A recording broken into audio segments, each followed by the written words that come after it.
네, 안녕하세요. 초간단 파이썬 독자 여러분 반갑습니다. 조인성입니다. 자, 지난 파트에서 문자일 타입에 대해서 배웠죠. 이번 파트는 숫자 타입입니다. 자, 파트 4 숫자 타입을 배워보자 시작하도록 하겠습니다. 목차부터 살펴볼까요? 자, 이제 레슨 1에서 숫자로 구성된 숫자 타입의 제목으로 숫자 타입에 대한 어떤 정의를 내릴 거고요. 그 다음 레슨 2에서는 연산 처리의 기초, 기본 연산자들을 사용하여 더하기, 빼기, 곱하기, 그리고 우선순위가 높은 연산자를 묶어주는 방법, 또 나누기와 또 못과 나머지 구하는 방법, 그리고 제곱 연산 처리하는 방법을 살펴볼 것입니다. 자, 변수와 대입 연산자, 등호기호였죠. 대입 연산자에 대해서 다시 한번 살펴본 다음에 기본 연산자와 대입 연산자가 합쳐져 있는 복합 연산자에 대해서도 살펴볼 생각입니다. 그리고 나서 데이터 타입 선택을 잘못해 가지고 생긴 오류가 있습니다. 그 오류가 어떤 건지 한번 살펴본 다음에 문자일 타입을 숫자 타입으로 바꾸거나 숫자 타입을 다시 문자 타입으로 바꾸는 그런 소스 코드도 같이 한번 작성해 보도록 하겠습니다. 자, 책의 학습 목표 및 주요 용어 책에서 다시 한번 살펴보시고요. 이번에는 주요 용어가 좀 많아 보이긴 하는데 그렇게 어려운 용어들은 아닙니다. 한 번씩 읽어보고 다음 장으로 넘어가도록 하겠습니다. 자, 레슨 1 숫자로 구성된 숫자 타입입니다. 자, 숫자는 문자일보다 훨씬 단순해요. 문자일은 작은 따옴표나 큰 따옴표를 감싸는 게 있었지만 숫자 같은 경우는 아무 표기가 없습니다. 그냥 숫자만 넣으시면 됩니다. 혹시 변수 이름 지을 때 규칙 좀 기억나시는지 모르겠습니다만 첫 글자가 숫자면 안 된다라는 것이 있었죠. 그 이유 중에 하나입니다. 숫자를 넣으면 이게 숫자 타입인 걸로 오인을 할 수 있기 때문에 변수 이름은 숫자로 시작할 수가 없습니다. 하지만 일반 숫자는 그냥 아무 기호 없이 숫자만 집어넣으시면 되고요. 자, 숫자는 여러 가지 타입이 있는데요. 가장 크게 보면 정수 타입과 실수 타입, 그리고 복소수 타입이 있습니다. 그리고 정수 타입 아래는 논리 타입이 있는데 논리 타입은 다음 파트에서 배워볼 예정입니다. 자, 다음 장으로 넘어가 볼게요. 자, 정수 타입과 실수 타입, 그리고 복소수 타입의 예시를 한번 볼까요? 자, 정수 타입 같은 경우는 소수점이 없죠. 그리고 양수나 음수를 표기할 수 있는 숫자 타입을 얘기를 합니다. 지금 이 최상단에 보이는 300이 정수 타입이고요. 2번은 실수 타입입니다. 그래서 소수점이 있는 거죠. 부동 소수점이죠. 이 소수점이 있는 양수나 음수를 표기할 수 있는 숫자들을 실수라고 얘기를 하고요. 마지막으로 복소수 타입 같은 경우는 실수와 허수를 함께 표현할 수가 있습니다. 허수는 끝에 J를 붙여서 표현하는 게 파이썬의 독특한 복소수 타입을 표기하는 방법입니다. 자, 다음 장으로 넘어가 볼까요? 자, 기본 연산자입니다. 기본 연산자는 뭐 덧셈, 뺄셈, 곱셈, 그 다음에 나누는 방법, 그 다음에 몫을 구하고 나머지를 구하는 방법, 그 다음에 제곱 구하는 방법, 그 다음에 연산자들을 이렇게 묶을 수 있는 그런 기본 연산자들이 있는데요. 지금 보시면 이런 순서대로 되어 있는데 우선순위가 아래로 갈수록 높습니다. 우선순위가 높다는 건 뭐냐면 한 연산식에 여러 연산자들이 섞여 있을 때 가장 높은 우선순위를 가지고 있는 연산자를 먼저 처리하겠다는 뜻이죠. 물론 이걸 숙지하는 것도 굉장히 중요하겠지만은 맨 아래 보시면 등호로 우선순위를 표기를 해주면 훨씬 더 명시적으로 우선순위가 높은 것이 무엇인지 보여줄 수 있기 때문에 보통 이 소괄호 기호를 굉장히 적극적으로 사용하는 것을 권장해 드립니다. 자, 그럼 기본 연산자를 한 번씩 써봐야겠죠. 제가 예시를 하나 들기 위해서 이 보드게임을 한번 가져와 봤어요. 요즘에 제 아들하고 이 보드게임을 굉장히 많이 즐기는데, 자, 그래서 이 게임은 주사위를 던져서 말들이 주위를 돌아다닙니다. 이 각 칸에 나라들이 있고요. 그 나라를 돈을 주고 그 나라의 땅을 살 수가 있어요. 그 땅을 사면 그 땅 위에다가 뭐 빌딩이나 호텔도 지을 수가 있고요. 그래서 최종적으로 가장 많은 돈을 번 사람이 이기는 보드게임입니다. 이 게임의 시나리오 이야기는 앞으로 연산 처리하는 데도 사용이 될 거고 추후에 다음 파트에 어떤 논리 타입 같은 것 설명할 때 제가 사용할 거기 때문에 좀 설명을 좀 드려보았습니다. 자, 그럼 게임이 종료가 되면 플레이어들의 돈을 합산을 해야 누가 우승했는지를 알 수가 있겠죠. 그래서 한 명이 가지고 있는 돈을 1000원짜리 17장, 5000원짜리 9장, 만원짜리 12장, 10만원짜리가 3장 있다고 가정해 보겠습니다. 자, 그러면 다음 장으로 넘어가서 소스 코드를 직접 작성해 보도록 하겠습니다. 자, 그러면 이 숫자들을 먼저 다 더해 보도록 하겠습니다. 왼쪽에 있는 소스 코드를 그대로 옮겨 볼게요.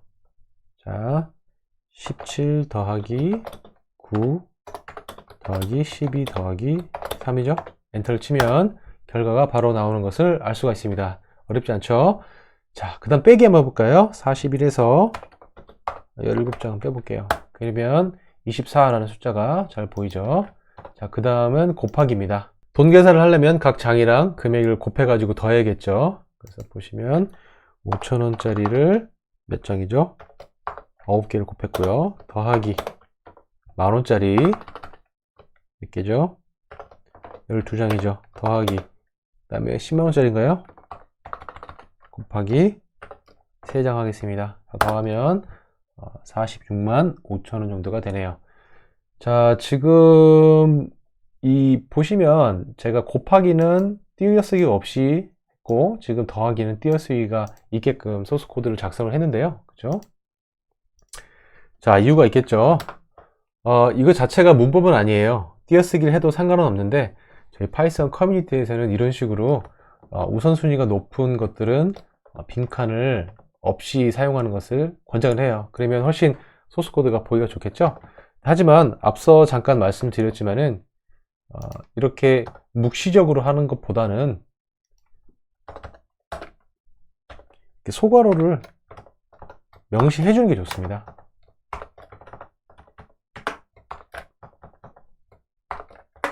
이런 식으로요. 물론 실행 결과는 똑같겠죠. 네. 그래서 여러분들이 소스 코드를 작성을 하실 때 이런 식으로 반드시 우선순위가 높은 것들은 비단 그 연산자가 우선순위가 높다는 걸 알고 계시더라도 이 소괄호로 감싸서 우선순위를 높여주게끔 하는 것이 소스 코드를 읽거나 할 때 훨씬 더 도움이 된다는 거 짚고 넘어가도록 하겠습니다. 자, 그럼 이번에는 나누기 연산을 한번 해볼까요? 자, 지금 전체 금액에서 10만원짜리의 그 비율이 얼마나 되는지 한번 확인해 볼까요? 10만원짜리 지폐가 3장 있었습니다. 그래서 10만원 곱하기 3을 하고요. 이거를 이 전체 금액에서 나누면 되겠죠? 바로 0.645 정도 되네요. 65% 정도 되겠습니다. 자, 다음 장 넘어가 볼게요. 자, 그럼 이번에는 목과 나머지를 한번 계산해 볼게요. 지금 전체 금액을 얼마죠? 85,000원씩 한번 나눠볼게요. 85,000원. 85,000원씩 나눴을 때 몇 명한테 나눠줄 수 있느냐를 알려면 몫을 구해야 될 거예요. 그죠? 자, 이번에는 이 슬라이스 기호를 2개를 집어넣어 볼게요. 제가 위에서 강조를 하지 않았는데 일단 이 기호가 나눗셈이라는 게 좀 특이해 보일 수 있을 것 같아요. 왜냐면 제가 수학 시간에 배웠을 때는 위아래로 놓고 분자랑 분모를 놓고 점 이런 식으로 나누기 기호를 썼는데 컴퓨터에서는 일반적으로 나눗셈을 할 때 좌측 우측으로 배치를 하면서 이 슬라이스 기호를 빗금 기호죠. 빗금 기호를 사용을 합니다. 그리고 빗금 기호를 2개를 쓰면은 몫을 반환을 해줘요. 자, 엔터 한번 쳐볼게요. 자, 5죠? 전체 금액 46만 5천원을 8만 5천원씩 나눈다고 해보면 5명 사람한테 나눠줄 수 있고요. 자, 이게 나눠줬는데 그러면 나머지 금액이 있겠죠? 나머지 금액은 재밌게도 이 퍼센트 기호로 구할 수가 있습니다. 자, 퍼센트 기호로 100분율 기호죠. 엔터 한번 쳐볼게요. 자, 4,000원이 될 수 있어요. 자, 그래서 지금 이 빗금 기호, 빗금 2개, 나머지 기호들 한 번쯤 기억해 두시면 좋겠습니다. 마지막으로 제곱 연산 한번 해볼게요. 제곱 연산 같은 경우는 6을 4번 곱한다고 하면 6에 별표 기호를 2개 씁니다. 그 다음에 몇 번을 제곱할지를 작성해주면 바로 그 값을 구하실 수가 있습니다. 자, 좋습니다. 자, 다음 절에서는 이제 변수와 대입 연산자에 대해서 확인해 볼 시간이네요. 자, 이 소스 코드 그대로 한번 작성해 볼게요. 자, 토탈 프라이스 전체 값은 뭐였죠? 5,000원짜리 9장에 더하기 뭐였죠? 10,000원짜리 곱하기 12장 더하기 10만원짜리 3장이었습니다. 자, 그럼 토탈 프라이스는 46만 5천원 이런 식으로 뜰 수가 있죠. 자, 보시면 이 계산한 결과가 토탈 프라이스에 이제 들어갔죠. 이거를 대입한다고 말씀을 드렸습니다. 이거를 대입 연산자라고도 얘기를 하는 거고요. 수학 시간에 보면은 이 등호가 같다라는 뜻인데 지금 여기서는 프로그래밍 언어에서는 등호 기호 하나는 그냥 값을 오른쪽에 있는 값을 왼쪽에 대입하는 개념으로 활용한다는 거 다시 한번 짚고 넘어가겠습니다. 자, 그리고 이 대입 연산자는 이렇게 여러 번 사용할 수도 있어요. 예를 들어서 뭐 init price, final price, 그 다음에 조금 전에 넣었던 total price를 이런 식으로 넣으면 값이 왼쪽으로 다 대입이 되는 형태로 되기 때문에 모든 값이 동일한 것을 확인하실 수가 있습니다. 자, 좋아요. 그리고 이제 뭐 하나 더 알기로 제가 말씀드린 건 뭐냐면 지금 변수명이 보면 아래쪽에 언더스코어 기호로 이런 식으로 제가 명사들을 구분을 하고 있잖아요. 이게 바로 파이썬 커뮤니티에서 권장하는 변수의 이름을 짓는 방법입니다. 자, 여러분들도 변수 이름을 지을 때 이 방식을 그대로 사용해 주시면 좋겠습니다. 자, 그 다음에 이제 복합 연산자입니다. 제가 토탈 프라이스에다가 1000원을 한번 더 해보겠습니다. 그러면 토탈 프라이스에다가 토탈 프라이스에다가 플러스 1000. 자, 이렇게 해주면 오른쪽에 계산한 값이 다시 토탈 프라이스에 대입이 되겠죠. 그러면 자, 1000원이 더해진 값을 보실 수가 있습니다.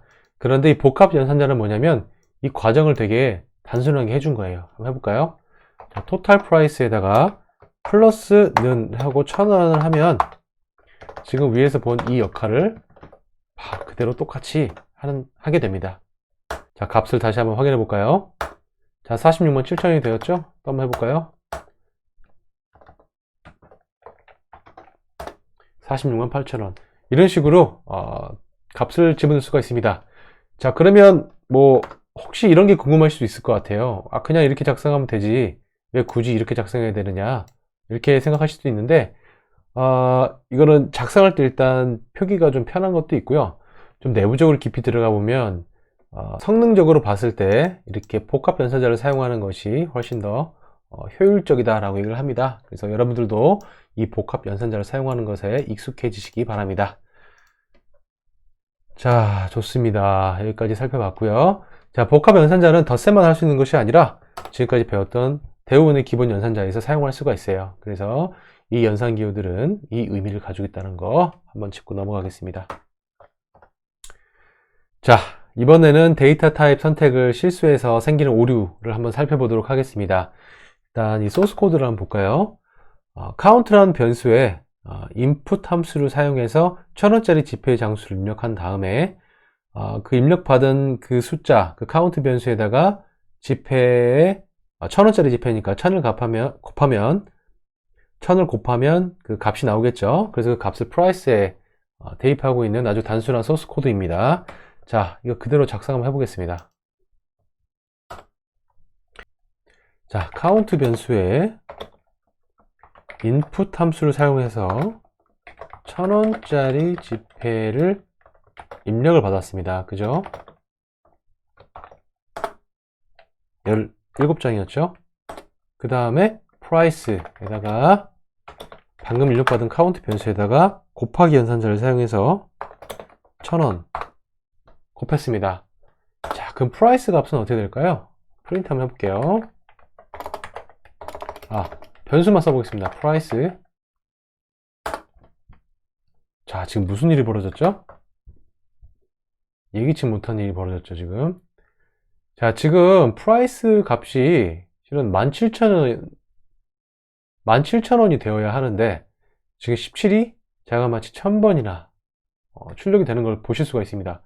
그리고 여기 지금 헛다운표 있는 게 보이시죠? 이 말은 뭐냐면 지금 출력된 값이 문자열이라는 뜻이에요. 그렇죠? 자, 그리고 지금까지 문자를 확인할 때 프린트를 썼지만 이렇게 변수명만 쓰면 이 문자열이 그대로 출력되는 것을 아실 수가 있습니다. 자, 그렇다면 이 카운트는 뭐냐면 결국 컴퓨터가 입력받은 27은 숫자가 아니라 문자열이었던 거죠. 그렇죠? 자, 컴퓨터는 이게 숫자인지 문자열인지 알 수가 없습니다. 저희가 알려주지 않는 이상. 자, 그래서 지금 이 곱하기 연산자를 통해서 이 문자열이 1000번이 반복된 결과를 보신 거예요. 굉장히 좀 황당할 수 있어요. 오류가 나는 것도 아니고요. 그렇죠? 실행을 해야만 알 수 있는 그런 경우인데, 이게 아무것도 아닌 그런 오류일 수도 있겠지만은, 입문자분들한테는 굉장히 자주 나타나는 그런 오류 중에 하나예요. 자, 그럼 이걸 어떻게 해결할 수 있을까요? 다음 장에서 살펴보겠습니다. 자, 바로 int라는 함수를 사용해서 입력받았던 이 값을 정수로 바꿔주는 거예요. 자, 그러면 소스 코드를 어떻게 작성하냐면, 지금 이렇게 입력받았던 값을 곱하는 이 식 있죠? 이 카운트를 int라는 함수로 감싸는 겁니다. 자, 이 int는 보시면 보라색이죠? 이제 감이 좀 오실 것 같아요. 기본 함수죠? 파이썬의 기본 함수고, 이 문자열로 들어가 있는 숫자와 같은 형태의 데이터를 정수로 바꿔주는 역할을 합니다. 자, 엔터 한번 쳐볼까요?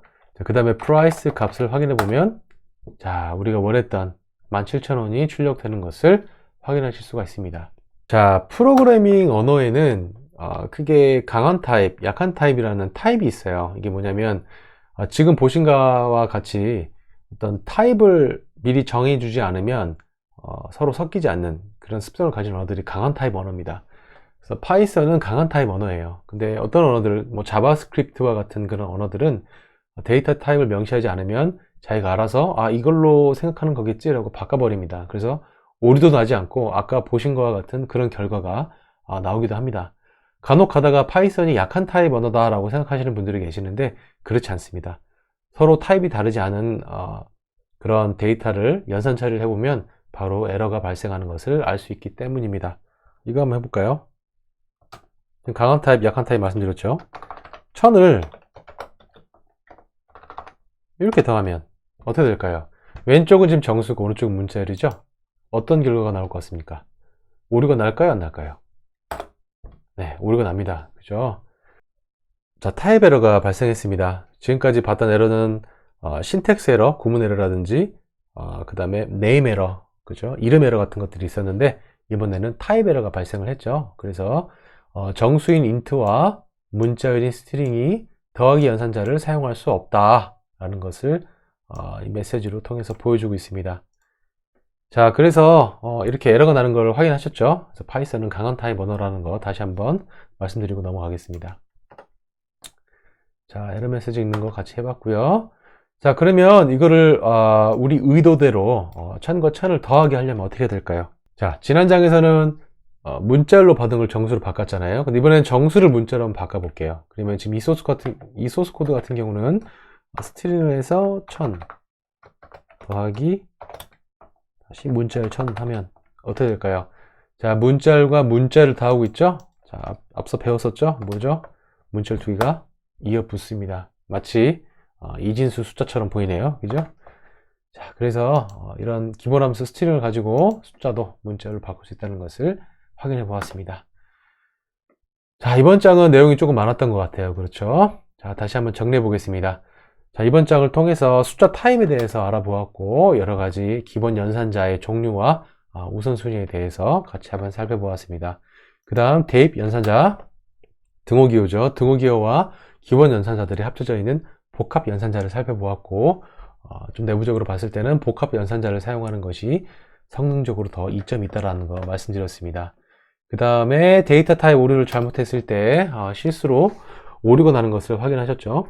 오류가 나지 않더라도 숫자를 입력받았는데 이게 문자열이어서 반복돼서 출력되는 것도 같이 한번 살펴보았고요. 이런 오류 같은 것들을 해결하기 위해서는 문자열을 숫자 타입으로 바꾸는 int 함수를 사용해 봤고 반대로 숫자 타입을 문자로 바꿔주는 str, string 함수도 사용을 해 보았습니다. 그리고 타입 에러가 나는 것도 같이 한번 읽어보았고요. 자, 이번 장 통해서 문자열 한번 알아보았는데 어땠나요? 많이 어려웠나요? 아마 그렇게 어렵지 않았을 것이라고 생각이 듭니다. 자, 이번 파트도 끝나기 전에 생각해 봅시다. 들려서 지금까지 배운 내용들 한 번씩 점검하는 시간 가져보도록 하시기 바랍니다. 자, 다음 파트에서는 논리 타입에 대해서 다뤄볼 것인데요. 영상을 바로 확인하고 싶으신 분들은 제 채널 구독 부탁드리고 모든 알림 허용 체크해 주시기 바랍니다. 자, 그럼 다음 시간에 뵙도록 하겠습니다. 고생 많으셨습니다.